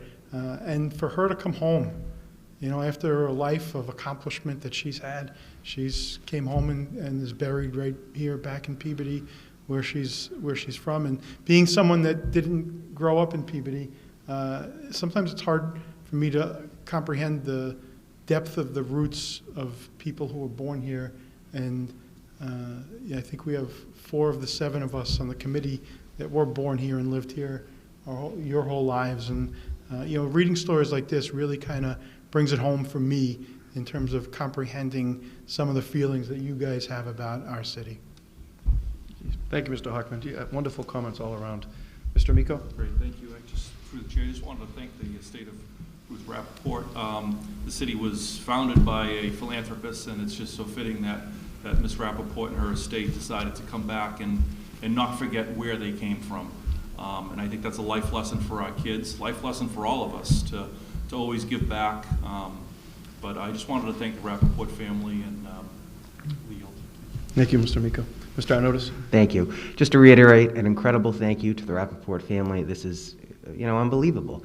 But Mr. Hockman, to kind of go off your point there, I think it speaks volumes to what this incredible woman probably took away from her education at Peabody Veterans Memorial High School. I mean, you go to Vassar and you go to Yale, and, as you see, I think especially with Yale, graduates tend to give money back to their colleges. She's giving it back to her high school, the place she grew up, where it started. And I think that shows certainly something that was within her, what she valued here in Peabody. And I hope going forward that, people see that this is a foundation for folks. And, down the line, we could see people being the successful who are in our schools right now and paying it forward. So huge thank you to her family, and this is incredible. Thank you. Mrs. Dunn? It's just a piece of information, point of information for everyone. I don't know how many years ago it was, within probably 10 or 12 years ago, there was an annual recognition of outstanding Peabody High School graduates. And I don't know if any of you would remember it, but portraits of those people were in the lobby of the high school. And when the lobby was redone, things were moved, and everything seemed to happen at the same time, but that Hall of Fame kind of stopped for a while. It was only going to stop for a little while, and I think perhaps it is time to renew that, restart it again. I do remember the people who were involved in it, and I'll check in with them to see if that's a possibility. But it was a great, it was really a great endeavor. It honored people that did amazing things, and they never forgot Peabody either, which was really a nice connection there. And Ms. Rappaport would definitely be in that group. She really would, just for her accomplishments alone, but now for her generosity. It really is huge. Thank you, Mrs. Dunn. Okay, so we have a motion that was made by Mrs. Carpenter. Roll call on the motion to accept with gratitude. Mr. Amico? Yes. Mr. Arnott? Yes. Ms. Carpenter? Yes. Mr. Hoffman? Yes. Mr. Limpio? Yes. Ms. Griffin Dunn? Yes. And, Mr. Chairman, if I might, I would like to make a motion that that work begins on trying to pull together information about donors and the reason behind scholarships with a little bit of history. I know that we would need to figure out the details and how that could be done, but I would like to make a motion that be explored and hopefully come to fruition. I think that would be a great assignment for students and, maybe for some, for their volunteer work and things of that nature. I think that would be very valuable for students to see and do research on some of these amazing alumni. Good. So I'll make that motion. Motion made by Mrs. Dunn, seconded by Mr. Olympio. Roll call, please. Mr. Amico? Yes. Mr. Notice? Yes. Ms. Carpenter? Yes. Mr. Hoffman? Yes. Mr. Limpio? Yes. Ms. Griffin Dunn? Thank you. Yes. Terrific. Doctor, turn it back to you. Thank you. So we do have a late communication on another donation from Aggregate Industries.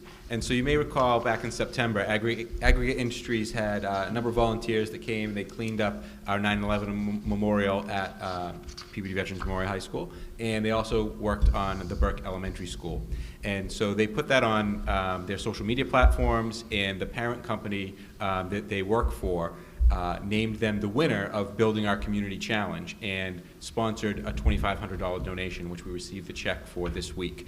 So we got a donation for a gift account for $2,500, and that's from Aggregate Industries. And so we're very grateful for Aggregate Industries and their generosity and just their ability to not only beautify our schools, but also to promote us and to promote the work that they're doing within their big parent company. And it got enough attention that they ended up winning a contest and donating even more to us. So very grateful to Aggregate Industries and entertain a motion to accept a donation of $2,500 to the school department with gratitude. Great. Motion made by Mr. Arnott, seconded by Mrs. Carpenter. Do we have any comments? Excellent. We'll have a roll call vote for approval, or for acceptance and with gratitude. Mr. Amico? Yes. Mr. Notice? Yes. Ms. Carpenter? Yes. Mr. Hoffman? Yes. Mr. Limpio? Yes. Ms. Griffin Dunn? Yes. Okay. Thank you. The final item on the superintendent's report is an update from last week. We had our interviews, our last school committee meeting. We had our interviews for a school committee attorney. We had Murphy, Hesse, Toomey, and Lehane. We had Stoneman, Chandler, Miller, and we had Valerio, Dominello, and Hillman, 3 excellent firms. And we were looking today, last meeting we received some more information about the overall costs and the hourly rate, which was sent to the committee, so we could have a little discussion and vote on a final firm to engage in for the duration of the school year, which I believe we would, during budget season, look at this again and decide if that's something that we wanted to continue. Thank you, Dr. Vidala. Mrs. Carpenter? Thank you. Thank you for sending over the additional information that I had requested, Dr. Vidal. I appreciate it. I just want to start off by saying I was thoroughly impressed with all 3 firms that attended that evening. They all showed up. They all were very knowledgeable. It was a very difficult decision. You know, they all seemed to have similar talents, and but upon reflection, I think that one of the groups stood out a little bit more to me than the others, so I'm going to go ahead and make a motion and see how the other committee members feel. But I'd like to make a motion to enter into a contract with Murphy, Hesse, Toomey, and Lehane. Second. Second. Thank you, Mrs. Carpenter. Motion's been made by Mrs. Carpenter, seconded by Mr. Olympio. Let's open it up for discussion. Mr. Amico? Sure. Through the chair of the committee, thank you, Ms. Carpenter, for that motion. I too believe that all three groups were fantastic. But one thing that really stood out with the 3 of them was that they're on the cutting edge of what's going on right now. And with everything that's going on, COVID-related, and any items that might come up, they would be ready to go and to assist us and to assist the school committee and Dr. Vidala. You know, with all three of them, I could have flipped the coin and said that they were all the one. I do agree with Ms. Carpenter, Murphy, Hesse, and we were were probably the leader in that, but you know, I would also be okay with the Domhnall Hillman group as well. What stood out with them was that they were a smaller firm, maybe more accessible. A few things that they said, I think their availability would have been something that would help us in the long run. But I would support this motion, Ms. Carpenter. But again, all three were great. I kind of narrowed it down to two. The first one, Murphy, Hussey, and Domhnall and Hillman. So, I'll yield. Thank you. Mrs. Dunn? Thank you, Mr. Chairman. I agree with Ms. Carpenter. All three firms, and with Mr. Amico, all three firms were excellent. And as you know, I was familiar with the work of 2 out of the 3, and they're all very qualified. I have thought this through very, very hard, and I will not be supporting any of the firms that have been recommended. The reason being, I feel that we are well served by the Office of City Solicitor and the Assistant City Solicitors. I appreciate the work that they do, and I just feel that, to me, this would be a duplication of effort, and for $25,000, that's 100 hours worth of legal work at the rates. I just cannot support it at this time. We are in a tenuous situation with funding throughout, you know, all the things that have just recently happened with the pandemic and the economy and with our budget, and I don't know where that money is going to come from in the budget. And so for those reasons, I will just be voting no with it, whichever firm was brought up, and it's no reflection on the firms whatsoever. They are all excellent. Thank you. Thank you, Mrs. Dunn. Okay, Mr. Olympio. Yeah, just real quick, but that, through the chair, that $25,000, that isn't necessarily a retainer. I mean, it could be $5,000 that we end up spending. Is that correct? The maximum amount is $25,000. Right, but it's not a $25,000 retainer, correct? Correct. Yep. Yep. And they bill on the 6th of an hour. Yep, okay. I'm sorry, the 10th of an hour, every 6 minutes. Okay, thank you. Thank you, Mr. Olympio. Mr. Arnottis? Thank you, Mr. Chairman. Mrs. Carpenter, I'll support your motion on that. And I do also want to make the point, because I think there was probably some discussion out there about why we were doing this in the first place, and I think it's important to iron that out. This is a tool in the toolbox for us, as far as I'm concerned. It's not as if we have, as a district, on our own, stepped into some major legal case where we're running around hiring some giant firm. This is to assist us with anything that might come, along with the team we have in place, and I'm happy to do that. I think it's a reasonable amount of money to spend for that additional assistance and potential assurance that we might need. So happy to support this, and you know, I hope we don't have to use it too often, but happy to support it. Thank you, Mr. Arnottis. And on that point, I do want to say that you know, I think we have outstanding legal department here. I think we all know that. But certainly in education, special education, a number of areas, almost every matter now that we touch as a committee in the school department has a legal aspect to it. And there's a lot of areas of the law that are really defined, very specific areas that I think it would be very valuable to have another voice that we can go to or another opinion that we can get. You know, I don't anticipate that this group will be a part of negotiations. Our legal staff has always done that, done a terrific job with our negotiations with our numerous unions we have in the city, and those negotiations will be coming up here probably at some point later this year, early next year. But I think having that ability for Dr. Vidala and his team to have another voice to go to, another staff that can provide some opinions and do some research and things of that nature will be very valuable. And I think, again, it will always be a team effort. But I think the way that education is going, and particularly in the era of COVID, there's going to be quite a number of issues that I think having certain areas of expertise will greatly benefit our community and benefit us. And we're going to be taking this up when we get into our budget discussions, and we'll see if it's of value. If not, then we'll look at different directions. But I think this will provide, particularly during this COVID year, just another tool for Dr. Vidal and his team to utilize. So I'm supportive of it as well. We have everybody's given an opportunity to speak. We'll have roll call. Dr. Lord? Commissioner Miko? Yes. Commissioner Onotis? Yes. Mr. Carpenter? Yes. Mr. Hockman? Yes. Mr. Limpio? Yes. Mr. Griffin-Dunn? No. Thank you, Mr. Mayor. That concludes the superintendent's report. Great. Thank you, Dr. Vidal. And now let's go to public participation. Dr. Vidal, I'll turn it over to you. Do we have anybody lined up to speak today?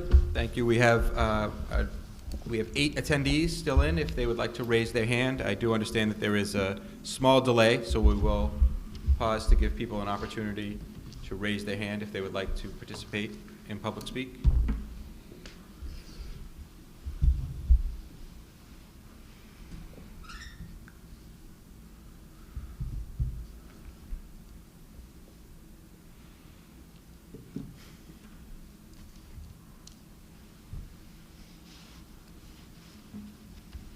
Seeing no one with their hand raised, if we want to go on, I can, oh, there we go. We have one.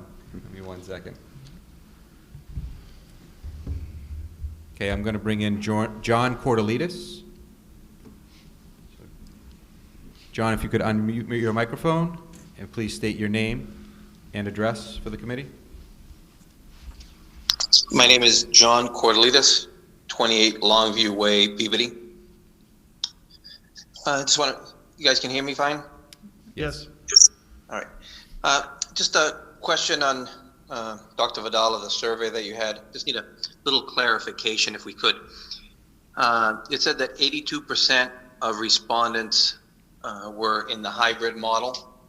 And I was wondering those that responded to being safe in school and returning full-time apart, with 6-foot distancing and 3-foot distancing, were those respondents the total amount of people that responded, or were those respondents only those that were in hybrid? Because if they were the total respondents, I would think that those numbers are a little bit skewed with those that are fully remote currently. Just a little clarification on that, if you could. Thank you. Yeah, thank you, Mr. Cordelidis. Dr. Vidal, can you comment on that, please?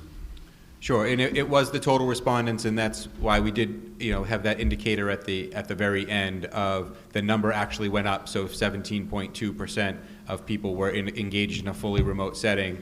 If we returned fully in person, that number went up. That 21% would actually flip from the hybrid to the remote. So it was all the respondents. So we were anticipating that number to be about 17, and we did see it rise. So we did ask everyone. We can tease out that information and just get the respondents that were remote and the respondents that were hybrid, and I can share that out at the next meeting, if that would be helpful.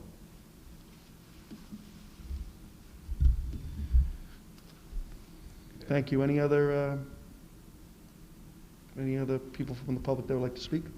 Nope, I'm not seeing any other hand raised. Okay, we'll go to written communications. There are none for this evening's meeting, and let's go to subcommittee reports. Education Subcommittee, Mr. Hockman, any updates? No report at this time. Finance, Mrs. Carpenter? Nothing to report. Okay. School Safety? Nothing new to report. Thank you, Mr. Limpio. Athletics and Wellness, Mr. Hockman? Nothing new to report. Quality and Standards, Mrs. Dunn? Thank you, Mr. Chairman. Working on scheduling a meeting with the board to reflect the changes needed in our policy manual.